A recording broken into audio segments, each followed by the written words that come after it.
இயக்க தோழர்கள் மீதுள்ள குறைபாடு அல்ல, நாங்கள் நிர்வாக ரீதியாக எடுத்த முடிவின் விளைவு தான் அது. வழக்கமாக நாங்கள் 30க்கும் மேற்பட்ட மாநாடுகளை நடத்தியிருக்கிறோம். மாநில பொறுப்பாளர்கள் மட்டும்தான் மேடையில் அமரக்கூடிய இருக்கைகள் நாங்கள் போடுவது வழக்கம். இந்த மாநாட்டில் நாங்கள் புதிதாக இந்த மறுசீரமைப்பு செய்ததனால் 234 சட்டமன்ற தொகுதிகளுக்குமான தொகுதி மாவட்ட செயலாளர்களை மேடையில் அமர வைக்க இருக்கைகள் போட்டோம். அதே போல் மண்டல வாரியாக பொறுப்பாளர்கள் ஏராளமாக நியமனம் செய்திருக்கிறோம். மண்டல செயலாளர்கள், மண்டல துணை செயலாளர்கள் என்று. மாநில பொறுப்பாளர்கள் எண்ணிக்கையும் இப்போது நாங்கள் அதிகரித்திருக்கிறோம். முதன்மை செயலாளர் என்பதை அறிமுகப்படுத்தி ஒவ்வொரு அணிக்கும் முதன்மை செயலாளர் போட்டு ஒவ்வொரு அணிக்கும் 13 மாநில செயலாளர்கள் என்று பல அணிகளுக்கு மாநில செயலாளர்களை நியமனம் செய்திருக்கிறோம். ஆகவே இந்த மாநில பொறுப்பாளர்கள், மண்டல பொறுப்பாளர்கள், தொகுதி மாவட்ட செயலாளர்கள் அனைவரும் ஒரே மேடையில் அமர வைத்து அவர்களை அறிமுகப்படுத்துவது என்கிற அடிப்படையில், அங்கீகரிப்பது என்கிற அடிப்படையில் இந்த விழாவை நடத்த வேண்டும் என்று நான் கருதி ஒரே மேடையில் அனைவருக்கும் நாற்காலிகளை போட்டோம். கிட்டத்தட்ட 160 அடி நீளம், 80 அடி அகலம் கொண்ட மேடை, 400 இருக்கைகளுக்கு மேலாக நாங்கள் போட வேண்டிய ஒரு முடிவை நாங்கள் எடுத்தோம். அப்போது பாஸ் அனுமதி அட்டை வழங்கியவர்கள் மட்டும் மேடைக்கு வர வேண்டும் என்ற நிலைப்பாட்டை எடுத்த நிலையில் அவர்களோடு கூடுதலாக ஆளுக்கு 2 பேர் 3 பேர் என்று மேடையிலே ஏறிவிட்டார்கள். அதை எங்களால் தடுக்க முடியாமல் போய்விட்டது. அதனால் மேடையில் பெரிய ஒரு திரள் நிற்கிற சூழல் ஏற்பட்டது. அது மட்டுமில்லாமல் வழக்கத்திற்கு மாறாக பெரும் திரள் அங்கே கூடிவிட்டது. ஒரே நேரத்தில் மழை பெய்யும் என்று கருதி வானிலை அறிக்கைகளை கண்டு நாங்கள் குறிப்பிட்ட நேரத்திற்குள் எல்லோரும் வர வேண்டும், 6 மணிக்குள் மாநாடு முடிந்துவிடும் என்று நான் ஏற்கனவே அறிவித்தேன். அந்த அறிவிப்பினால் சற்று பொறுமையாக வர வேண்டியவர்கள் அத்தனை பேரும் ஒரே நேரத்தில் வந்து குவிந்து விட்டார்கள். இதனால் அந்த நெரிசல் ஏற்பட்டது.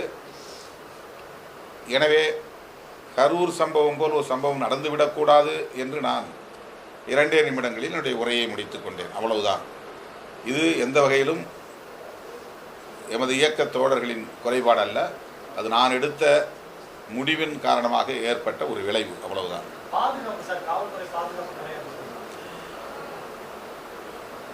இந்த மாநாட்டை விமர்சனம் செய்யக்கூடியவர்கள் அல்லது என்னை விமர்சனம் செய்யக்கூடியவர்கள் யாருமே நீங்கள் சிந்திக்கிற அடிப்படையில் சிந்திக்கவில்லை, பேசவில்லை. காவல்துறை என்ன செய்தது, அந்த மேடையை சுற்றி எவ்வளவு பேர் காவல்துறையினர் நிறுத்தப்பட்டார்கள், மேடையில் ஏறக்கூடியவர்களை அவர்கள் கண்காணித்தார்களா இல்லையா, இந்த பாதுகாப்பு தொடர்பான ஏற்பாடுகளை செய்தார்களா இல்லையா, இது வழக்கமான ஒரு கேள்வி. ஆனால் விடுதலை சிறுத்தைகளின் மீது காழ்ப்புணர்ச்சி கொண்டவர்கள் அந்த கோணத்தில் எதையுமே பேசாமல் இவர்கள் ஒழுங்கீனமானவர்கள் என்று ஒரு தோற்றத்தை உருவாக்குவதற்கு முயற்சிக்கிறார்கள். அதனால் எங்கள் வலிமையை அவர்கள் நீர்த்து போகச் செய்ய முடியாது. நாளுக்கு நாள் இந்த இயக்கம் வலிமை பெற்று வருகிறது. திரு விஜய் அவர்களின் வருகைக்கு பிறகு விடுதலை சிறுத்தைகள் கட்சி கரைந்து போய்விட்டது என்றெல்லாம் 3 மாத காலமாக சமூக ஊடக தளங்களில் அவதூறுகளை பரப்பியவர்களின் முகத்தில் கரியை பூசியிருக்கிறார்கள் சிறுத்தைகள். அதற்கான ஒரு மாநாடு தான் இந்த மாநாடு சான்றாக அமைந்திருக்கிறது. குறிப்பாக 30 வயதுக்கு உட்பட்ட இளம் தலைமுறையினர் 50% மேல் பங்கேற்றார்கள் என்கிற உண்மையும் அவர்களுக்கு கசக்கலாம். ஆனால் அதுதான் உண்மை.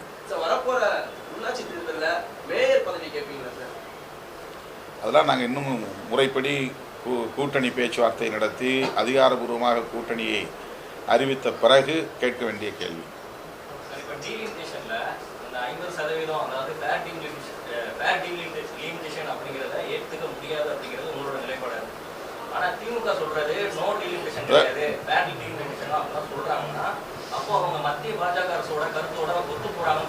நாம் ஒரு யூகமாக ஒரு கேள்விக்கு ஒரு யூகமாக ஒரு பதிலை சொல்ல முடியாது. ஏற்கனவே நாங்கள் திமுக கூட்டணியில் இருந்தபோது அந்த டீலிமிட்டேஷன் பில் வந்தவுடனேயே முதலில் கடுமையான எதிர்ப்பை தெரிவித்தது திமுக.